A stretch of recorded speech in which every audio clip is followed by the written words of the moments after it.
sebanyak apa nikmat yang diberikan oleh Allah, berarti tanggung jawabnya juga semakin banyak. Makanya betul itu.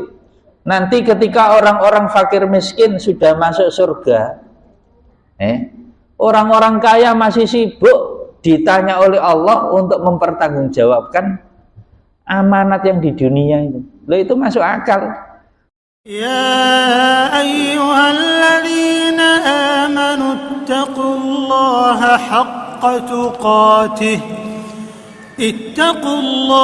حق تقاته ولا تموتن إلا وأنتم مسلمون.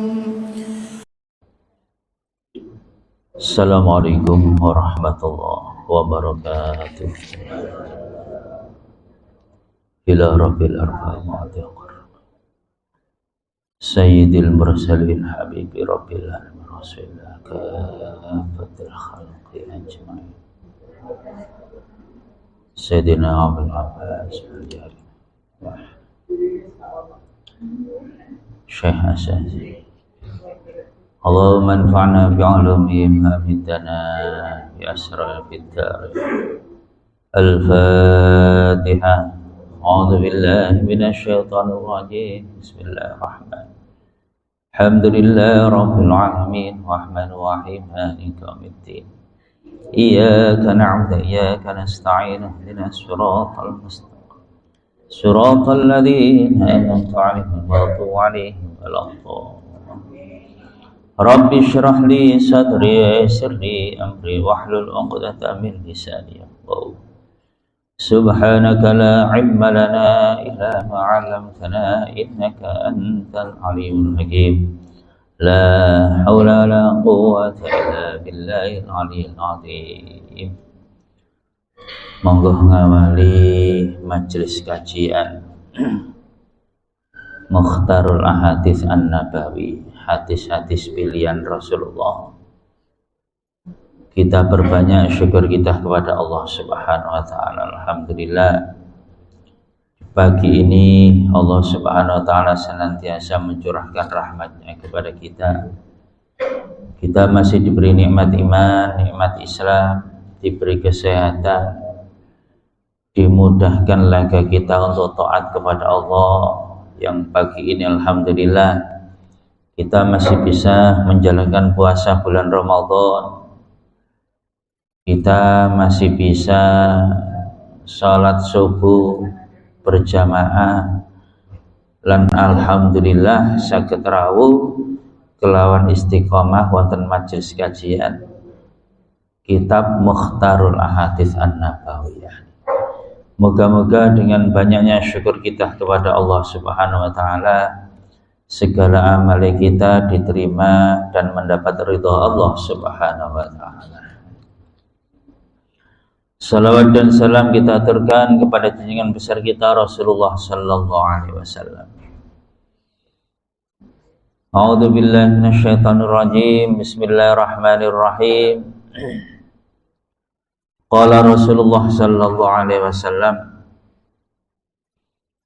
innallaha ta'ala, setune Allah ta'ala iku jawadun, zat kang lumo, yuhibbu demen sapa Gusti Allah al-juda ing perkara utawa pekerti lumo, wa yuhibbu lan demen sapa Gusti Allah ma'aliyal akhlaq ing luhur-luhure budi pekerti, wa yakrahu lan sengit sapa Gusti Allah safsafaha ing asori akhlak. Rawahu Abu Nu'aim an Ibnu Abbas.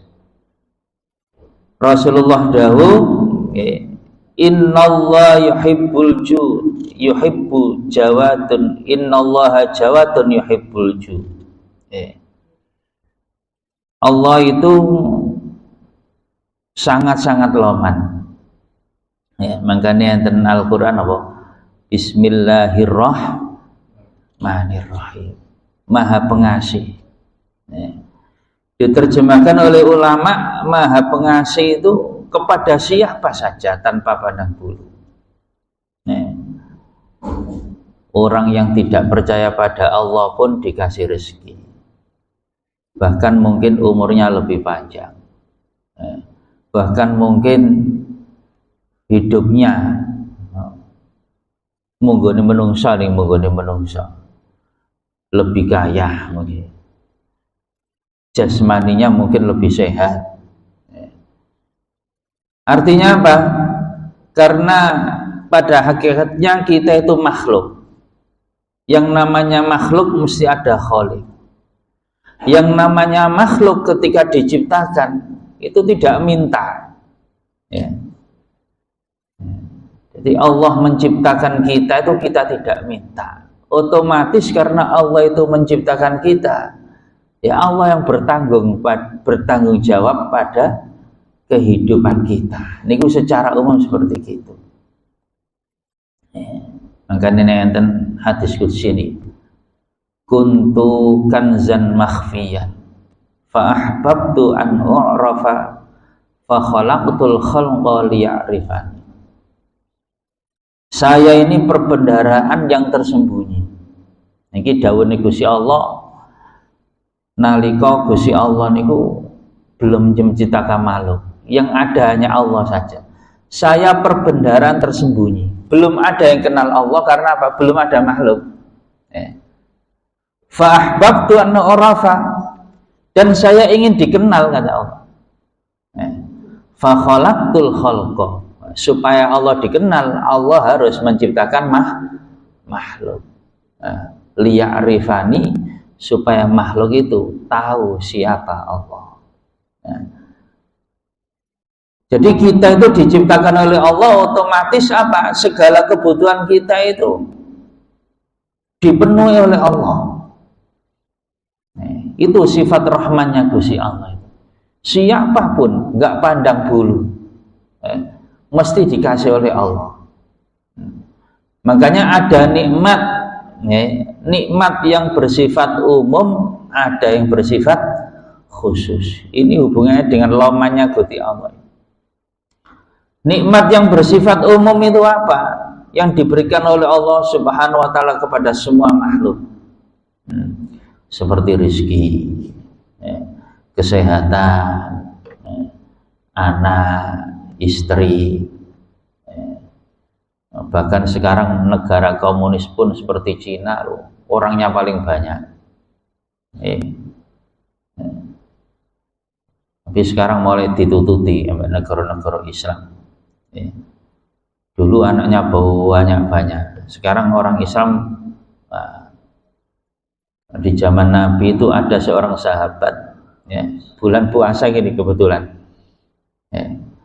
ahlaktu ya Rasulullah celaka saya. Rasulullah bertanya, apa yang membuat kamu celaka?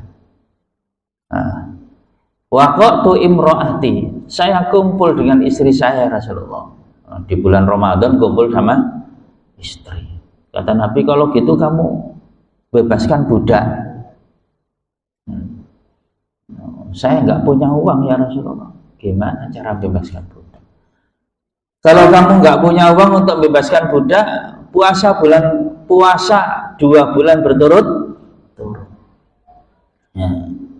Kata sahabat ini, bagaimana saya puasa ya Rasulullah? Baru 1 hari saja saya sudah nggak kuat. Baru 1 hari puasa sudah nggak kuat. Kalau gitu kamu bersedekah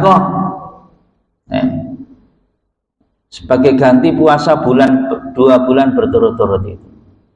Kepada siapa ya Rasulullah saya sedekah? Pada fakir miskin di desa kami. Ya Rasulullah, setahu saya orang yang paling miskin di desa saya adalah saya. Direpot musuh wong ngene iki. Nggih. Kongkon bebasno budak ya gak duwe duit, kongkon poso ya gak kuat. Dikon kei panganan ya dhek sing pantes dikasih makanan. Tuh Rasulullah itu bijaksana. Akhirnya menurut sahabat, sahabat ayo, siapa yang mau sedekah? Loh. Orang ini melanggar tapi justru dikasih oleh Rasulullah apa? Sedekahan. Makanya sekarang jangan kaget, nyuwun sewu, kalau ada orang nggak punya anaknya banyak. Loh, itu ada silsilahnya, ada syaratnya ya. Zaman Rasulullah orang nggak punya itu senengane ya sedulinan ngono tok ae. Ya apa mau kepala apa gak ndek duit. Ya. Ke Surabaya ke kebun binatang ya gak ndek duit. Mau ke Malang ya gak duwe sepeda misalnya. Hiburannya apa satu-satunya? Ya nang omah ngelibet ae gawe anak. Loh sekarang nyun sewu banyak loh ya. Orang nyun sewu loh, orang nggak punya anaknya banyak. Ya jangan kaget wong ada sanadnya seperti gini. Nah ini ya, jadi Allah memberi kita apa? Rahmat itu ada yang umum sifatnya, ya. Nikmat umum, kesehatan, anak, pangkat. Tapi Allah kemudian Ar-Rahman Ar-Rahim. Allah juga memberi nikmat yang khusus. Nikmat khusus ini apa? Nikmat iman, nikmat Islam. Ya, jadi nikmat khusus ini diberikan oleh Allah. Allah memberi hidayah kepada dia. Dan setelah diberi hidayah, mau melakukan apa yang jadi komitmen dalam hidayah itu, ya, melaksanakan syahadat itu, la ilaha illallah Muhammadur Rasulullah, ya. Rukun iman, rukun Islam ini ya. Jadi alhamdulillah kita ini termasuk apa? Diberi oleh Allah juga nikmat yang umum, juga nikmat yang khusus. Makanya kita belajar ya. Ini sifat Allah itu loman. Apakah kita bisa menurut sifat Allah? Bisa, tapi sebatas kemampuan kita sebagai manusia. Nggak mungkin kita kasih makan orang seluruh dunia. Nggak mungkin kita kasih makan makhluk satu kampung misalnya. Saomai wis bingung. Saomanya bingung. Kula niki sering ketemu tahadus bin nikmah. Anak saya yang kuliah itu 4. Yang kuliah 4. Kerjaan saya cuma guru madrasah. Jadi kadang-kadang wongku heran. Anak 4 kuliah. Sing mondok loro. Lah, duit teko ndi? Kula jawab duit teko Gusti Allah. Arek situ ae kuliah wis kena dihitung sampean kalekno dhewe. Itu loh lemahnya Allah.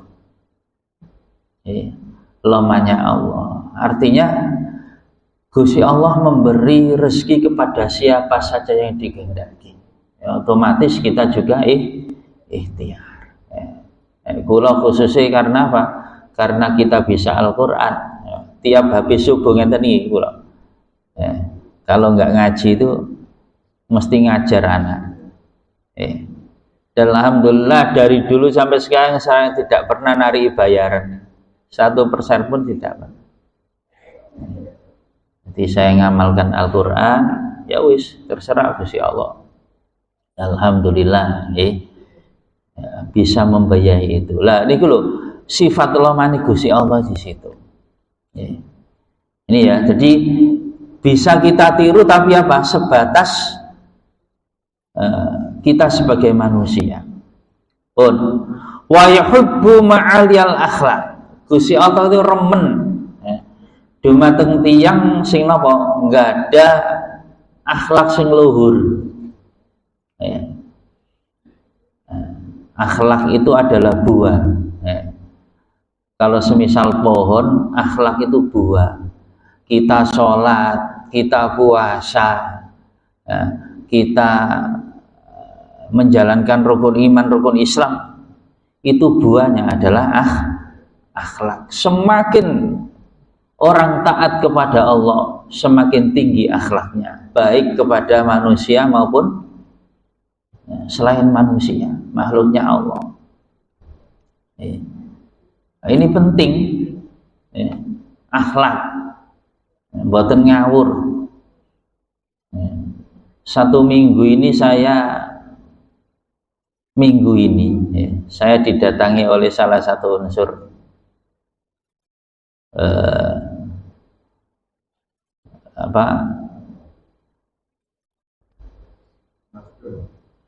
mboten Nasdem, mboten kula sebutno, salah satu unsur partai. Ustadz, nek purun pondok sampean atau masjid atau madrasah ada dana hibah, kula pancing piro anu nih, ternyata berapa? Itu 60 mungsune 40. Jadi kalau uang itu 100.000, kita dapat 60.000. Makelari dari partai politik itu ambek konco-konco nih dapat 40.000. Ngoten nih sakniki gini. Oke. Jadi uang itu sebenarnya untuk rakyat sekarang sudah dijadikan perdagangan seperti itu. 60 musuh 40. Purun sampean. Esuk-esuk dikei wong. Niki. Loh. Itu loh, seperti gitu. Jadi kalau akhlak kita rendah, lah niki enten soalé. Wa yakrahu safsafaha. Allah itu enggak senang terhadap akhlak yang bobrok, akhlak yang rendah. Dan sekarang di sekitar kita itulah karena harga untuk menjadi seorang DPR itu mahal, otomatis minta kembaliannya ya dengan segala cara, salah satunya seperti gitu. Makanya hati-hati kalau sampai, tapi nggak seibu, karena dari hulu ke hilir sudah seperti gitu sekarang. Untuk menghilangkan itu sangat-sangat. Nih ya. Intinya apa? Hidup ini buah dari apa yang kita perbuat taat kepada Allah. Itu akhlak.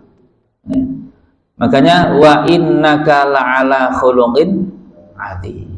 Rasulullah itu terkenal dengan akhlaknya yang maha luhur, yang mulia. Seringkali saya contohkan itu.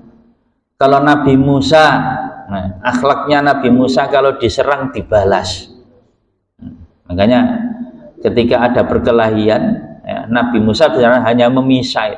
Tapi karena Nabi itu tenaganya 40 kali lebih banyak dari manusia biasa, misai Nabi Musa akhirnya sehingga uang nyebet sampai mati.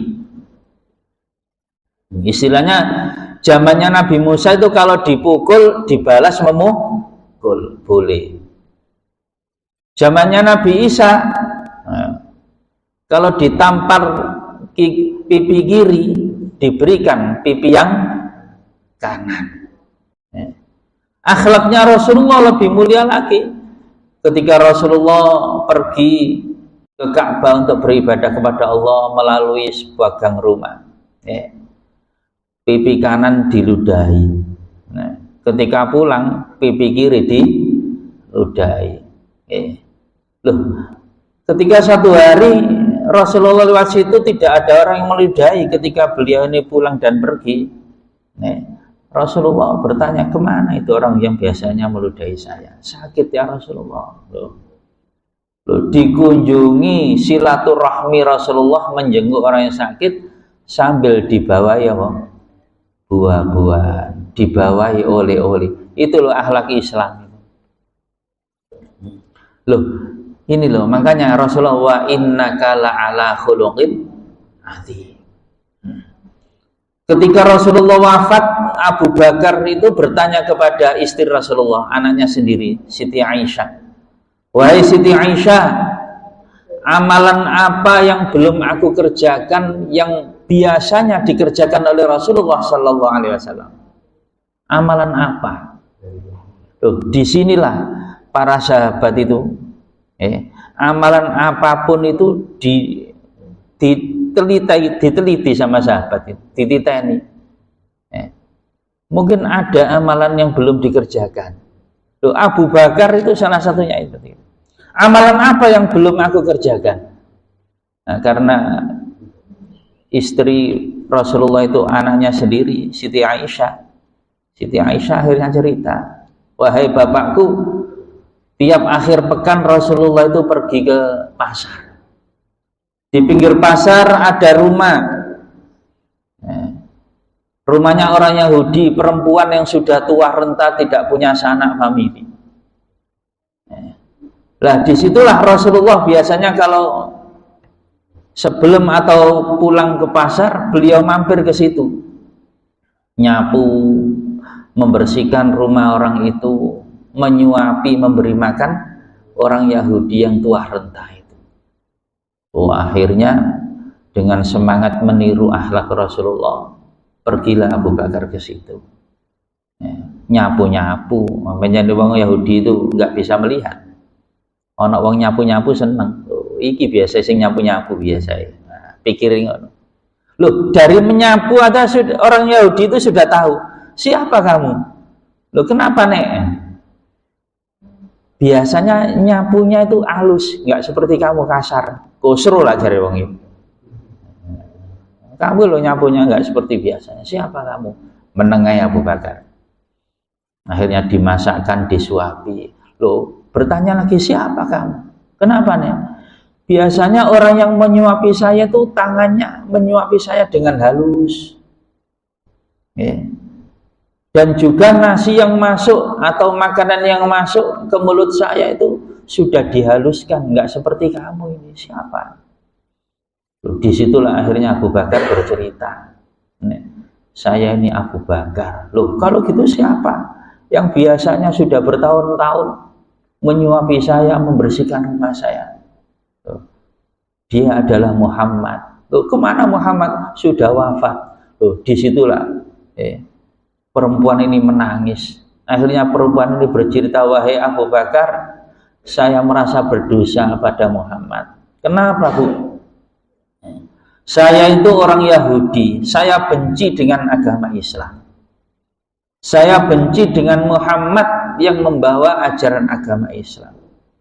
Saya tidak tahu kalau yang memberi makan saya, yang menyapu rumah saya itu adalah Muhammad. Padahal ketika Muhammad menyapu rumah saya, memberi makan saya, saking bencinya saya pada Muhammad, saya caci maki Muhammad di hadapan orang itu, loh, karena nggak tahu. Jadi sambil ndulang, wong iku napa? Mencaci maki Nabi Muhammad. Ya napa sampean kira-kira? Sampai nulung uang, sampean dicaci maki. Jadi wong Jawa gak paten, muliae. Loh, itu loh akhlak Rasulullah. Loh, karena kehalusan budi Rasulullah, walaupun beliau telah wafat, akhirnya apa? Orang itu masuk agama Islam. Oh, ini lagi.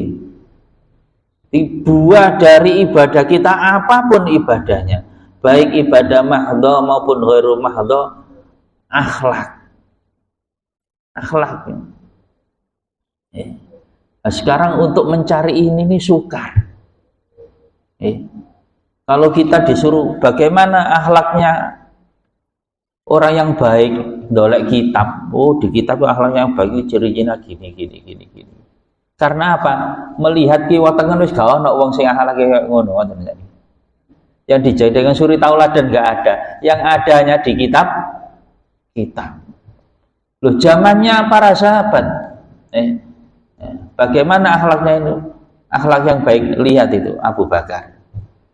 Bagaimana akhlak yang baik, lihat Umar. Bahkan Rasulullah, kalau kamu ingin melihat mayit yang masih hidup, loh, mayit yang bisa berjalan di atas bumi, lihatlah Abu Bakar. Jadi zaman Rasulullah, zaman sahabat itu langsung praktek, menang praktek. Ya, betul kata Umar.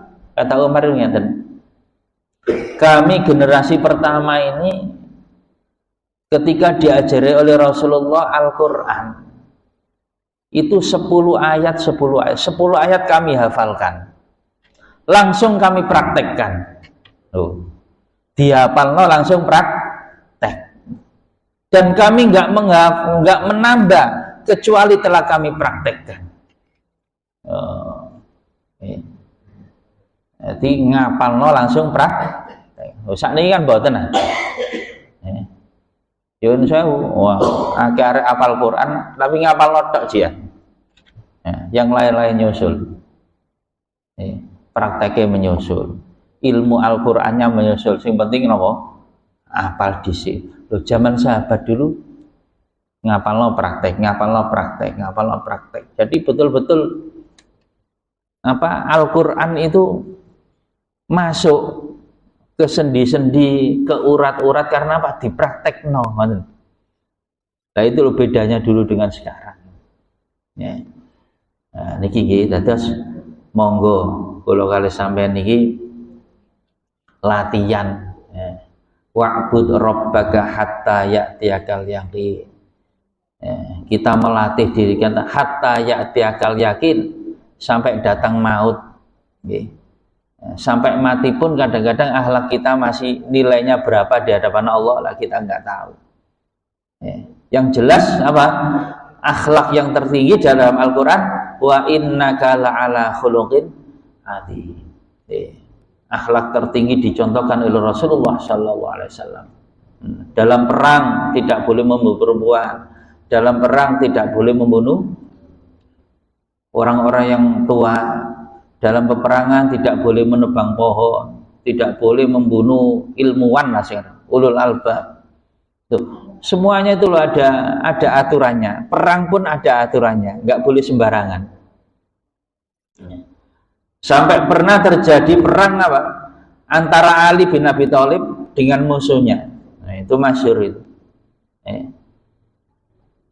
Ketika Ali berhasil merobohkan musuhnya, mau dibunuh, tiba-tiba apa? Musuhnya meludahi Ali. Yang namanya ludah, yang bunyi gak enak. Diludahi. Loh, Ali mau bunuh itu diludahi langsung, nggak jadi membunuh. Ditanya oleh musuhnya, kenapa kamu nggak membunuh saya? Tadi saya sebelum kamu ludahi, saya berperang itu hanya karena Allah, membela agama. Tapi karena kamu ludahi saya, dan ludahi jelas ambu gak enak, maka saya jadi ragu, apakah saya ini membunuh kamu karena agama atau karena kamu gara-gara ludah tuh. Sampai gitu akhlak zaman dulu itu, sampai gitu akhlaknya. Nah, niku lho nggih, terus ya kita belajar terus, belajar akhlak ini belajar terus. Dan untuk belajar ini kita tidak boleh apa? Tidak boleh malu. Kadang-kadang akhlak kita dengan anak kecil kalah. Bose sampai anak buahe kalah. Pokoknya sing apik dari manapun, itu kita ambil, kita jadikan contoh. Jangan hanya karena gara-gara beda apa? Beda partai, beda mazhab, beda apa? Yang baik-baik kemudian kita tolak. Jadi kita belajarlah, kita belajar dari manapun, dari manapun. Kadang-kadang kita itu malu loh. Katanya negara Islam terbesar sedunia, tapi dalam hal kebersihan nyuwun sewu ya, dengan Singapura kita jauh, ya. Padahal agama ini apa Singapura nih? Banyak yang Buddha. Dengan Jepang apalagi, tambah disipil ini kalah kita. Ini loh ya. Jadi seakan-akan Islam itu di sana, nih. Tapi orang kafir kan. Yang baik kita ambil. Nah, niki nggih, atas nomor setunggal niku Allah bersifat Rahman, kita belajar untuk bersifat Rahman kepada siapa saja. Sifat Rahman juga termasuk apa? Akhlak yang baik.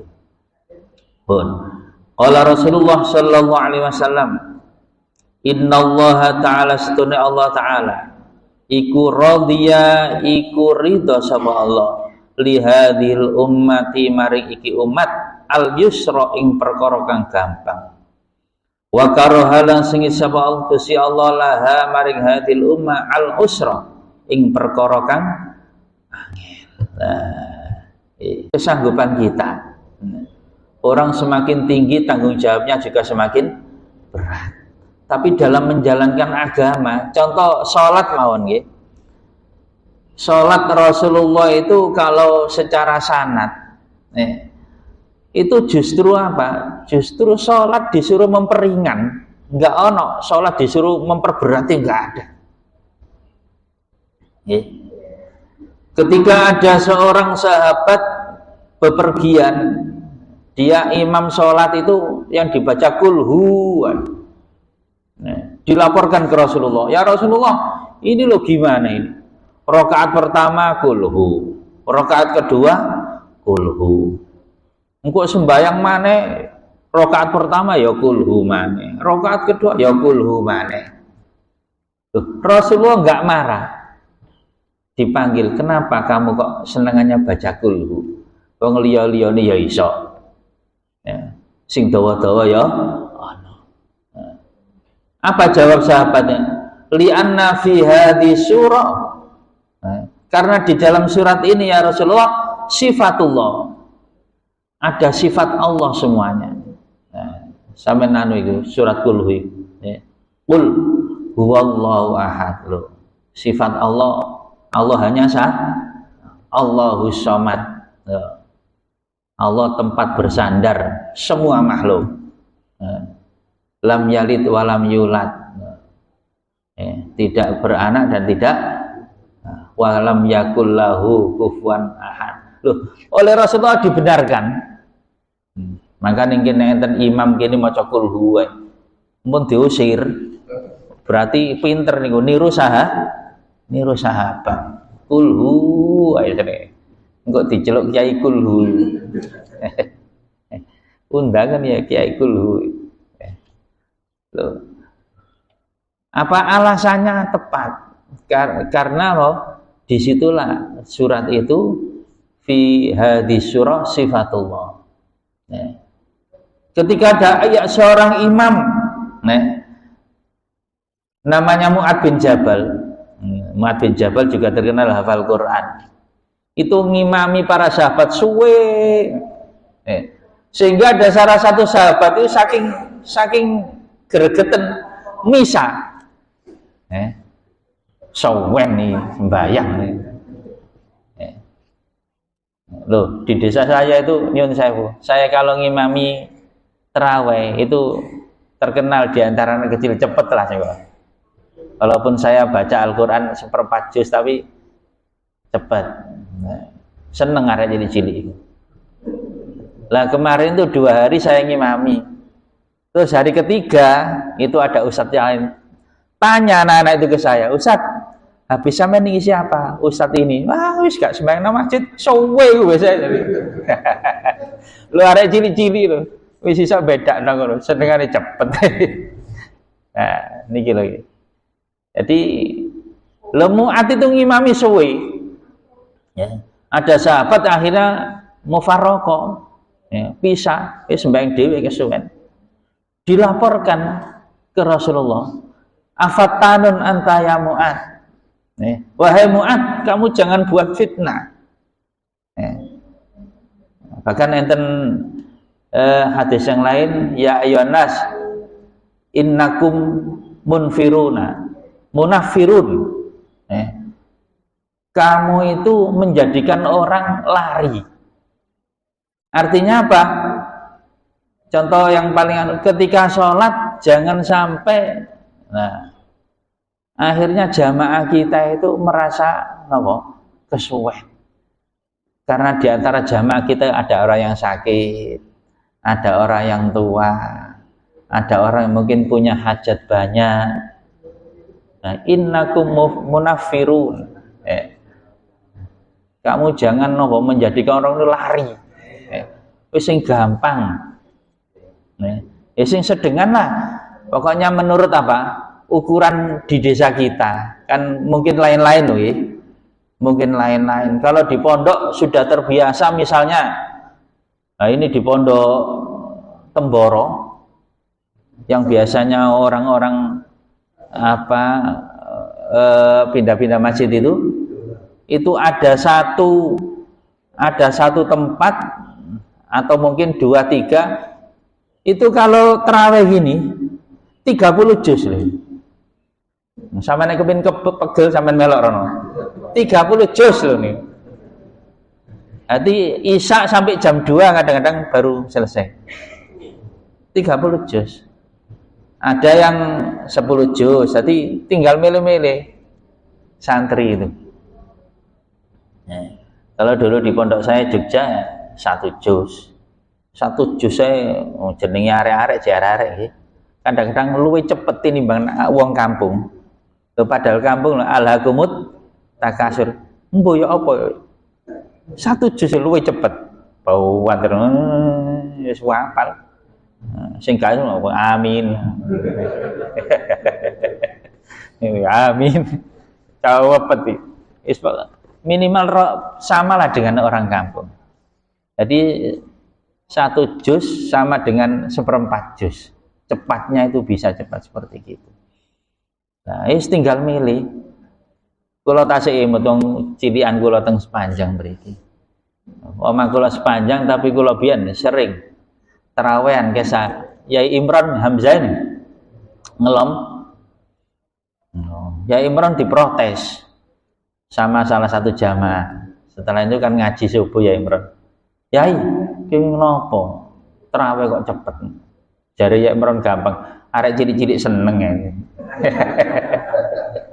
Arek cilik-cilik seneng ya. Jadi favorit arek cilik-cilik terawih cepet iki. Wis niki nggih dados nggih anu lah. Napa tergantung kebiasaan di mana kita. Yang jelas sehari-hari terutama kalau kita itu jadi imam ya gak usah dawa-dawa. Kalau sholat sendiri ya itu ada sanad juga. Rasulullah sholat sendiri. Pernah salah satu sahabat namanya Ibnu Mas'ud itu ikut sholat sunnahnya Rasulullah. Pertama sholat Rasulullah membaca surat Al-Baqarah. Disangkano roko terus. Maru surat Al-Baqarah Ali Imran. Disangkano roko terus saya kan Nabi. Margono surat An-Nisa terus.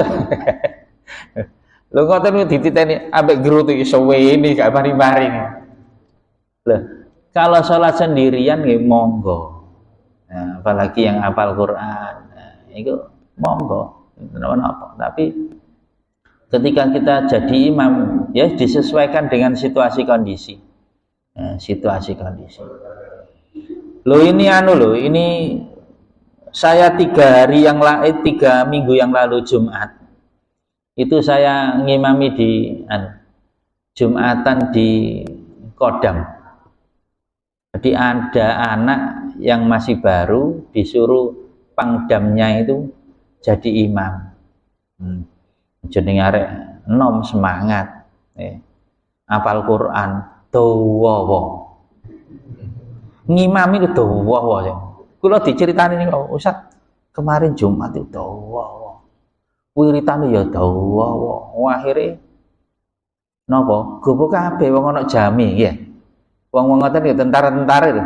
Jam makan ini jam segini. Jadi akhirnya napa? Waktu saya datang itu didat. Ayo didat ayo imame iku pancene semangat arek nom-nom. Jadi ketika datang dimasukkan kantor, nah diwarai ngoten. Ojo suwe-suwe kok Jumatan wingi, bayar kabeh wong-wong.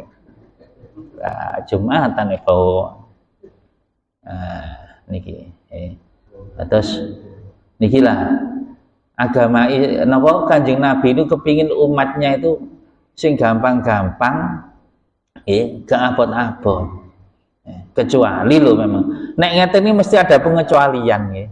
Kalau ada khusus mesti ada yang kecuali sholat sendirian kecuali memang orangnya sudah, kelompoknya memang sudah biasa sholat lama, monggo koyok jamaah nang Temboro 30 juz. Jadi 1 bulan ya hatam 30 kali. 1 bulan hatam 30 kali. Ya kuat wae. Membenjen arek nom-nom sing dadi anu. Ini mboten napa-napa, itu persetujuan ya. Gak setuju ya aja sembahyang nang kono kan wis gampang. Jadi kalau sanad Al-Qur'an itu justru napa? Rasulullah menyuruh mempercepat. Cuma napa? Rasulullah, zaman Rasulullah yang termasuk cepat niku lho masih nek kula hitung sekitar 1/4 juz zaman Rasulullah itu lho termasuk cepat dulu itu. Lah sekarang kan enggak, memang situasinya berubah. Saat ini misalnya maghrib diwaca 1/4 juz, bayang kok dhewe ngono paling wae. Jadi lihat situasi kondisi, Dulu memang orangnya kuat-kuat.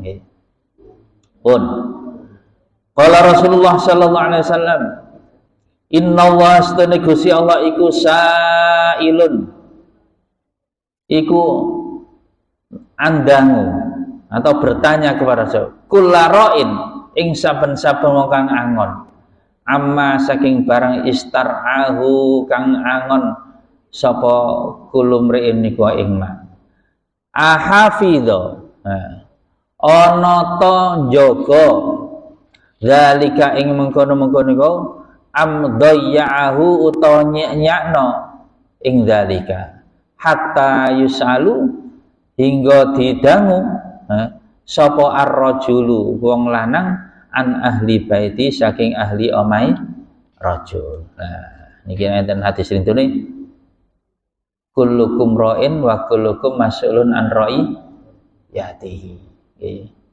Tiap orang, niki nek dianu amanah, tiap orang itu dikasih amanah oleh Allah. Kita juga termasuk dikasih amanah. Amanah kita itu apa? Orang yang menjadi tanggung jawab kita. Anak istri, wong wedok nggih bojone nggih anake, anak istri, suami itu jadi tanggung jawab kita. Nanti loh, lah berarti nek bojone akeh, yo pitakone nggih luwe akeh, anake akeh, pitakone nggih luwe akeh. Artinya apa? Sebanyak apa nikmat yang diberikan oleh Allah, berarti tanggung jawabnya juga semakin banyak. Makanya betul itu. Nanti ketika orang-orang fakir miskin sudah masuk surga, orang-orang kaya masih sibuk ditanya oleh Allah untuk mempertanggungjawabkan amanat yang di dunia itu. Loh, itu masuk akal. Orang miskin ditanya apa? Mobil yo gak duwe, akhirnya gak ditakoni oleh malaikat. Bojo ya siji, oma ya ngoten niku, akhirnya wis mlebu dilu. Lah nek sing sugih lho mobile tekan ndi, mobile pirang macem iki. Nah, sing ketangkap KPK sakniki iki tekan ndi, duwike iki apa, anake apa, bojone 4, iki apa diopeni kabeh iku. Wis iso adil lah iku ngene niku. Lho pitakone. Makanya ada cerita napa? Nabi Sulaiman itu ketika tahu ini, Nabi Sulaiman itu kepingin jadi nabi yang biasa-biasa saja. Ngoten lho. Karena apa? Jarak antara orang fakir miskin dengan orang kaya nanti, ketika fakir miskin sudah masuk sekitar 500 tahun di surga, orang kaya itu masih sibuk. Loh, ketika tahu itu Nabi Sulaiman kepingin, wis aku tadi nabi sing biasa. So dewi pitakoni ya tambah akeh. Nah, niki lho nggih. Lah terus napa kula kalau sama niki? Ya apa yang diberikan oleh Allah Subhanahu wa taala kepada kita, yaitulah kita ramut, kita pertanggungjawabkan. Intinya apa? pangkat kita, nama kita, kekayaan kita, apapun yang kita punyai, intinya bukan milik kita, hanya titipan. Yang namanya titipan mesti nanti Gusti Allah tanya. Aku biyen titip mobil, kon gawe apa mobile? Aku biyen titip omamu ya apa? Titip bojomu ya apa? Titip anakmu ya apa? Mesti ditanya nanti oleh Allah. Di Indonesia kudu laporan kok. Laporan apa? Harta kekayaan ini apa istilahnya ngoten iki?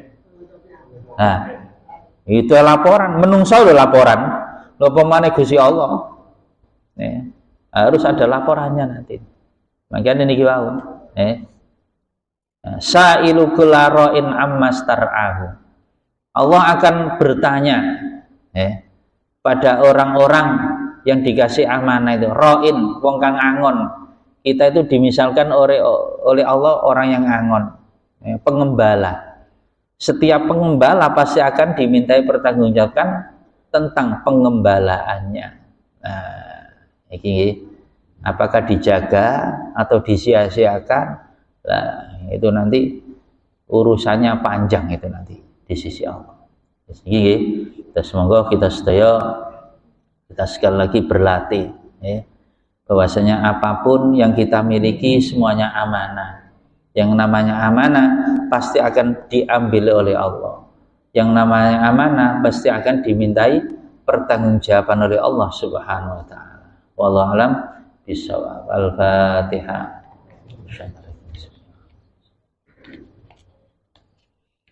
A'udzu billahi minasyaitonir rajim. Allahumma shalli ala sayyidina Muhammad innaka Hamidum Majid. Allahumma anfa'na bima 'allamtana wa 'allimna. Allahumma arzuqna fahman nabiyyi wa hifdzal mursalin. Allahumma ij'alna fi hadzal syahril mubarak min as-su'ada'il maqbulin wa la tanashkal mardudin bi rahmatika ya arhamar rahimin. Rabbana ighfir lana dzunubana wa liwalidayna warhamna. Rabbana atina min ladunka rahmah wa hayyi' lana min rasyada. Rabbana atina fid dunya hasanah wa fil akhirati hasanah wa qina adzabannar. Amma yasifun. Wa salamun 'alal mursalin. Alhamdulillahi rabbil alamin. Assalamualaikum warahmatullahi wabarakatuh.